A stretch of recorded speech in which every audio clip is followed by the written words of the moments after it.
Hi, welcome to my shop. My name is Jeff, I'm with ProMaxx Tool, and I'm going to show you real quickly how we're going to use a new Tommy application for Tesla EV vehicles as well as Honda. Now, we know that it works on numerous other applications, other vehicles, but today I'm going to show you how it works on the S from Tesla. Now, we took this hub knuckle out of a Tesla model car, of course, and for sake of clarity and ease, I've already gone and hit it with an air hammer to try to rotate it. You've seen our instructions in numerous videos right now on the website. You'll see how we've instructed you to go ahead and hit each mounting bolt circle with your air hammer as if you're trying to rotate it. We've already done that today, so I'm not going to spend time with that, but I am going to show you the new punch set from LTI. This is really, really cool. What I love about these, not only the curve allow me to get into areas you wouldn't normally get into with a normal straight punch, especially if you're doing NOx sensors, O2 sensors up on your exhaust system or under the hood where you can't get to it. It's got a nice long reach. You can see the punch set. It's a 1910 PK punch set. It comes real long, some short ones.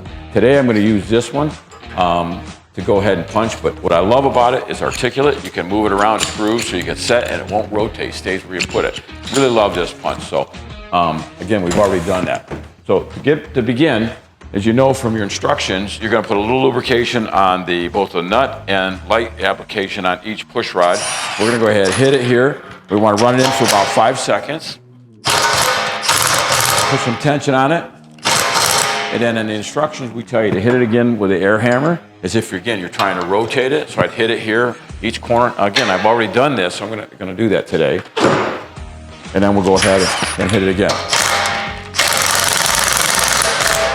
Just that easy, pulled it off. And you can see the corrosion on the bearing here from where it's corroded against the aluminum head. And if you take a look inside, you can see all the corrosion, which is typical from aluminum steel interface.